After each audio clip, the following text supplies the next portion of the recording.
Islamic life media, সৎ ও ইসলামের পথে। এ বান্দা, আমি আল্লাহ তোকে 60 বছর 70 বছরের জিন্দেগি দিয়েছি। এই জিন্দেগি তো আমি আল্লাহ তোকে এমনি দেই নাই রে বান্দা। এ বান্দা, তুমি মনে করেছো আমি আল্লাহ তোমাকে এমনি এমনি সৃষ্টি করেছি? আমি বলি না, আল্লাহর কোরআন বলতেছে বাবা, আল্লাহ বলছেন আফা হাসিবতুম আন্নামা খলাকনাকুম আবাসাও ওয়া আন্নাকুম ইলাইনা লা তুরজাউন। এখানে ওলামায়ে কেরাম আছে, জিজ্ঞেস করেন আল হিসবান অর্থ ধারণা করা, উপলব্ধি করা, ধারণা করা। মানুষ অনেক কিছু ধারণা করে, করে কি করে না? এই আল্লাহ বলছেন, এ দুনিয়ার মানুষ, তোমরা কি ধারণা করতেছো আমি আল্লাহ তোমাদেরকে এমনি এমনি সৃষ্টি করেছি? আল্লাহ বলেন, না রে বান্দা, আমি আল্লাহ তোদেরকে এমনি এমনি সৃষ্টি করি নাই। তোদেরকে সৃষ্টি করার পিছনে আমার আল্লাহর উদ্দেশ্য রয়েছে, ঠিক কিনা বলে? এ বান্দা, আমার আল্লাহর উদ্দেশ্য হচ্ছে, এ বান্দা তোরা সবাই আমার আল্লাহর গোলামি করবি। কার গোলামি? জোরে বলেন। আল্লাহ বলে, এ বান্দা, তোদেরকে আমি এই কারণে সৃষ্টি করেছি, তোরা আমার গোলামি করবি। আমার গোলামি একমাত্র আল্লাহর গোলামি। আজকে মুসলমান আল্লাহর গোলামি ছেড়ে দিয়ে আজকে মুসলমান শয়তানের গোলামি করতেছে, ঠিক কিনা বলে? ঠিক কিনা বলে? আজকে মুসলমানের চরিত্র দেখলে শয়তান খুশি হয়ে যায়। তার কারণ হলো মুসলমানের এমন চরিত্র, শয়তানের চরিত্রকেও ফেল মানায়, ঠিক কিনা বলে? আল্লাহ বলে, এ বান্দা, আমার গোলামি করবি। কার গোলামি? আল্লাহ বলে, বান্দা রে, কেন গোলামি করবি না? কাইফা তাকফুরুনা বিল্লাহি ওয়া কুনতুম আমওয়াতান ফাআহইয়াকুম সুম্মা ইউমীতুকুম সুম্মা ইউহয়ীকুম সুম্মা ইলাইহি তুরজাউন। এটা কার কথা? আমি মোল্লা বানায়া বলতেছি? আমি যদি বানায়া বলি, আমাকে স্টেজ থেকে নামায়া গণদোলাই দেন। এ যুবক, আমি তো বানায়া বলি না, আমি তো আল্লাহর কোরআনের কথা বলতেছি। আল্লাহ বলছেন, এ বান্দা, কিভাবে? তো আমি আল্লাহ আবার তোদেরকে জীবিত করব, আবার পুনরায় তোদেরকে আমার আল্লাহর কাছে ফিরে আসতে হবে। কার কাছে? জোরে বলেন। আল্লাহ বলে, এ বান্দা, কেমন করে তোরা আমার সাথে নাফরমানি করস? তোদেরকে তো কোনো অস্তিত্ব ছিল না, তোরা ছিলে অস্তিত্বহীন। এক ফোঁটা নাপাক পানি দ্বারা বান্দা আমি আল্লাহ তোদেরকে সৃষ্টি করেছি। তোরা ছিলি অস্তিত্বহীন, আমি আল্লাহ সেখান থেকে তোদেরকে অস্তিত্ববান করেছি। কিন্তু বান্দা, আমি আল্লাহ তোদেরকে এত সুন্দর করে বানাইলাম, তারপরে তোরা আমার আল্লাহর সাথে কিভাবে নাফরমানি করস, ঠিক কিনা বলেন? ইয়া আইয়ুহাল ইনসানু মা গররাকা বিরাব্বিকাল কারীম। আল্লাহ অন্য আয়াতের ভিতরে বলছেন, এ বান্দা, দুনিয়ার এমন কোন শক্তি, কোন জিনিস তোদেরকে আল্লাহর গোলামি থেকে দূরে সরায় রাখে? কে বলছেন? জোরে বলেন। মসজিদের মিনার থেকে মুয়াজ্জিন আজান দেয়, হাইয়া আলাস সালাহ, নামাজের দিকে আসো, হাইয়া আলাল ফালাহ, কল্যাণের দিকে আসো। ফজরের নামাজটাও পড়লাম না, জোহরের নামাজটাও পড়া হলো না, আসরের নামাজ চলে গেল খেলায় দুলায়, মাগরিবের নামাজ চলে গেল নাটক আর সিনেমা দেখতে, এশারের নামাজ তো চলে গেল গাল গপ্প করতে করতে। আল্লাহ দৈনিক 5 বার বান্দাকে ডাকে, আয় আয় আমার ঘরে আয়, আমার কদমে সেজদা দে। আপনাদের কাছে আমার প্রশ্ন, এখানের মধ্যে অনেকে চাকরি করেন, অনেকে ব্যবসা করে, অনেকের আন্ডারে অনেক কর্মচারী চাকরি করে, করে না? এ ভাই, একদিন যদি কর্মচারী অফিস না করে, এমডি সাহেব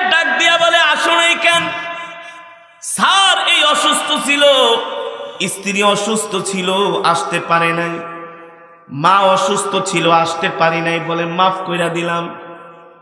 আবার দ্বিতীয় দিন যদি এমডি সাহেব ডাক দেয়, কেন আসো নাই? যদি বলেন আমি অসুস্থ ছিলাম, ঠিক আছে মাফ কইরা দিলাম। তৃতীয়বার যদি আপনি অফিস কামাই দেন, কেন আসো নাই? ওই সময় যদি কোনো অজুহাত খাড়া করেন, অজুহাত আপনার এমডি সাহেব শুনবে না, বলবে বাটপার, অফিস থেকে বের কইরা দে। জোরে বলেন, বলবে কি বলবে না? অফিস থেকে বের কইরা দে, বাটপার, ঠিক মতো দায়িত্ব পালন করে না, দায়িত্বের প্রতি অবহেলা। একদিন, দুই দিন, তিন দিন অফিস না করার কারণে চাকরি থেকে বাদ দিয়া দেওয়া হয়। অথচ আল্লাহ আমাদেরকে দৈনিক 5 বার ডাকতেছে, আমার ঘরে আয়, আমার ঘরে আয়। ফজরের নামাজ পড়ে ইমাম মুয়াজ্জিন আর 60 বছরের 2 জন বৃদ্ধ লোক।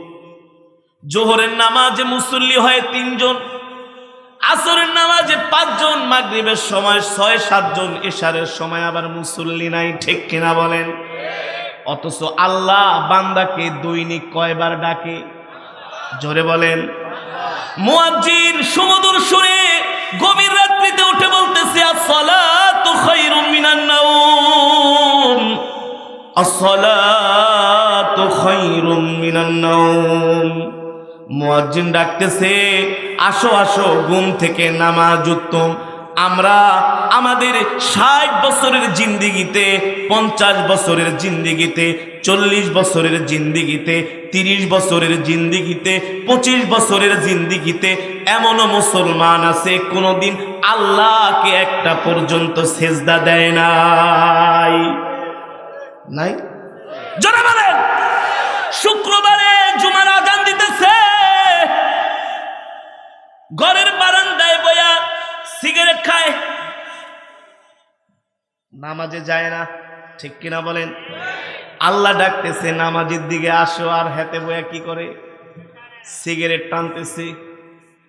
রাস্তা দিয়ে হাঁটে, লুঙ্গিটাকে একেবারে টাকনুর নিচে নামায়া, কি ভাবসাব নাকি? এমন ভাব তার, এমন অহংকার, মনে হয় সে কোনোদিন মরবে না। কথা বলেন। তার চলনে বলনে এমন অহংকার, আল্লাহর সাথে প্রতিটা পদে পদে নাফরমানি করে এমন কিছু মানুষ সমাজের মধ্যে আছে কি আছে না? নামাজের কথা বললে বলে তোমার নামাজ তুমি পড়ো, আল্লাহর সাথে আমি বোঝাপড়া করুন। কি করব? ফেরেশতারা পিড়ায়া হাড্ডি গুড্ডি ছুটায় ফেলাইব।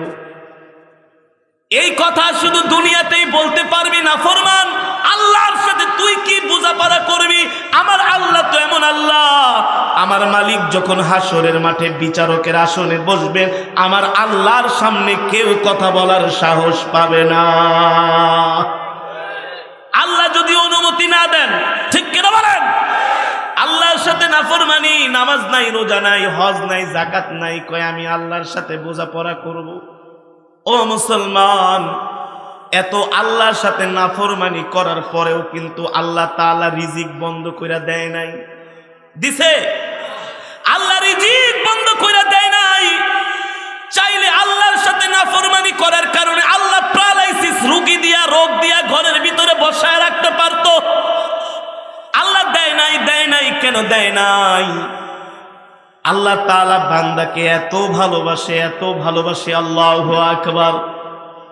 কেমন ভালোবাসে এর ছোট্ট একটা এক্সাম্পল, উদাহরণ হলো আল্লাহ তার বান্দাকে কেমন ভালোবাসে।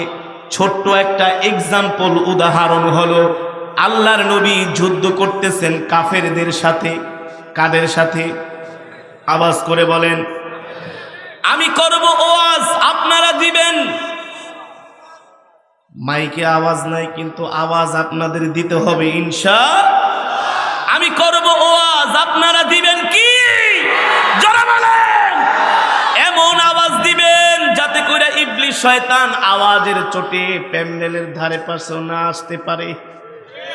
ইবলিস আইসা, কিছু বন্ধু আছে ইবলিসের ডাকে, দোস্ত আয়, কার কোরআন তেলাওয়াত শুনছস, এখন আর বয়ান শোনার দরকার নাই, সওয়াব তো বহুত কামাইছস। ঠিক কিনা বলেন? বলখের বাদশাহ ইব্রাহিম ইবনে আদহাম ঘুমায় রয়েছে। কি করছে জোরে বলেন? তার ছাদের মধ্যে টক টক টক টক ঘোড়ার আওয়াজ। বলখের বাদশাহ ইব্রাহিম ইবনে আদহাম বলে, এই আমার ঘরের ছাদের উপরে কে? কয় আমি আল্লাহর ফেরেশতা জিবরাইল। কি কয়? আসলে ওইটা কি? ইবলিশ। জোরে বলেন ইবলিশ। বলখের বাদশাহ কয় কি চাস? কয় আল্লাহ আপনার কাছে আমাকে পাঠাইছে ওহী নিয়া। কি নিয়া? বলখের বাদশাহ ইব্রাহিম ইবনে আদহাম ছিলেন আল্লাহর পেয়ারা বান্দা। বুজুর্গ কয় বাটপার, এই দুনিয়ার জমিনে আল্লাহর নবী ছাড়া আর কারো কাছে ওহী আসে না, ঠিক কিনা বলেন? বলে কি বলতে চাস? আল্লাহ কইছে আপনার ফজরের সময় নামাজ পড়া লাগবো না, আপনার সব জিন্দিগি আল্লাহ কবুল করে নিচ্ছে। আপনি ঘুমান, কি করেন? আপনারা নামাজ টামাজ পড়া লাগবো না, আপনি জান্নাত পাইয়া গেছেন। বলখের বাদশাহ ইব্রাহিম ইবনে আদহাম কয় তোরে আমি পাইলে এমন পিডান পিডামু, তাড়াতাড়ি আমার ছাদের থেকে ভাগ। কিছু ইবলিশের বন্ধু আছে, অনেক গভীর সম্পর্ক। ওয়াজ মাহফিলের মজমায় বসার কারণে ইবলিশ বাইরে দাঁড়ায় দাঁড়ায় বুক ফাইটা ফাইটা কাঁদতেছে। আহারে হুজুরের তেলাওয়াত বয়ান শুইনা যদি হেদায়াত হয়ে যায় তাইলে তো দোস্ত হারাইলাম, ঠিক কিনা বলেন? হাদিস শরীফের ভিতরে আসছে কেমন কইরা কান্না করে। কান্নার আওয়াজ, ওই দৃশ্য যদি মানুষ দেখতো তাহলে ইবলিশ শয়তানকে আরো বেশি করে লাথি মেরা বলতো তুই হচ্ছিস আমার সবচেয়ে বড় দুশমন, দিন থেকে আমাকে সরানোর চক্রান্ত, ঠিক কিনা বলেন? এ কারণে ইবলিশ শয়তান ডাকবে চলে আসো চলে আসো, কেরাত শুনছো, আধা ঘন্টা ওয়াজ শুনছো, তোমার সব কবুল হয়ে গেছে, এখন বাড়িতে যাও, যে একটা সিগারেট ধরাও, একটু টেলিভিশন দেখে ঘুমাও, বহুত নেক কামাইছো। এই সুযোগটা ইবলিশ শয়তানকে আমরা কে কে দিতে রাজি আছি? হাত উঠাই। একজনও না, একজনও না তো। আমরা সবাই ইবলিশ শয়তানকে এমন বেজার করব, এমন অখুশি করব, যাতে করে ইবলিশ শয়তান আমাদের উপরে এমন রাগ করে কোনোদিন যাতে আমাদের কাছে আর না আসে, ঠিক কিনা বলেন? এ কারণে ওঠাউঠি করা যাবে না। ওঠাউঠি উঠবেন, ওঠাউঠি করা যাবে না। এই মাহফিলে আল্লাহ রহমতের ফেরেশতারা দোয়া করতেছে। কি করতেছে? আরে এটা তো কোরআনের দার্স, দার্সুল কোরআন। এখান থেকে কোরআনের বয়ান শুনে ঈমানকে তরুতাজা করবেন, ঠিক কিনা বলেন? ঈমানকে মজবুত করতে হবে, ঠিক কিনা বলেন? যেটা বলতেছিলাম, আল্লাহ তাআলা তার বান্দাকে কেমন ভালোবাসে। আল্লাহু লা ইলাহা ইল্লা হুয়াল হাইয়ুল কাইয়্যুম লা তাখুযুহু সিনাতু ওয়ালা নাওম। পয়গম্বর মূসা আলাইহিস সালাম বলে, আল্লাহ আপনি রাত্রবেলা কেন ঘুমান না? আপনি কেন ঘুমান না গো আল্লাহ? আল্লাহর কোরআনের আয়াত, আয়াতুল কুরসি। আমার আল্লাহ তো এমন আল্লাহ, আমার আল্লাহ চিরঞ্জীব, আমার আল্লাহর শক্তি এমন, ইন্নাল্লাহা আলা কুল্লি শাইইন কাদির। আমার আল্লাহকে তন্দ্রা আচ্ছন্ন করে না, আমার আল্লাহর ঘুম আসে না, আমার আল্লাহ ঘুমায় না। মুসা আলাইহিস সালাম বলে, আল্লাহ আপনি ঘুমান না কেন? আল্লাহ বলে, এ মুসা, আমার বান্দাগুলো ঘুমায় আর আমি আল্লাহ আমার বান্দাদেরকে পাহারা দেই। আল্লাহু আকবার। জোরে বলেন আল্লাহু আকবার। গভীর সমুদ্র থেকে ঝড় উঠে, ঝড়। আমি আল্লাহ যদি রাত্রে ঘুমায় থাকি, আমার বান্দা যদি আমার কাছে সাহায্য চায়, আমি আল্লাহ তো ঘুমানোই। আমি আমার বান্দাকে সাহায্য করব কিভাবে? আমি আল্লাহ ঘুমাই না। আমরা বাংলাদেশ থেকে যখন বিমানে যাই অন্য অন্য দেশে, রাত ৩টা-৪টা বাজে, যখন পাইলট বলে বৈরী আবহাওয়া সামনে, আপনারা সবাই সিট বেল্ট বাঁধেন। ওই সময় বিমান ঝাঁকি শুরু করে ঝড়ের কবলে পইরা। যারা বিমানের ঝড়ের কবলে পড়ছে তারাই বোঝে মৃত্যুর যন্ত্রণা কি, যারা পড়ছে তারাই বোঝে। ওই সময় মানুষ এমন জোরে জোরে চিৎকার করে, আল্লাহ যদি ঘুমাইতো তাহলে তো আল্লাহ ঘুমাই থাকতো, কিছু শুনতো না, ঠিক কিনা বলেন? আল্লাহ বলে, মুসারে আমি ঘুমাই না, আমি আল্লাহ আমার বান্দাকে পাহারা দেই। আল্লাহু আকবার। আল্লাহ আল্লাহ আমাদেরকে কম ভালোবাসে নাকি বেশি ভালোবাসে? জোরে বলেন, জোরে বলেন। এই দুনিয়ার জমিনে সবার ভালোবাসার ভিতরে খাদ আছে, স্বার্থ আছে, কিন্তু মায়ের ভালোবাসার মধ্যে কোনো খাদ নাই, কোনো বেজাল নাই।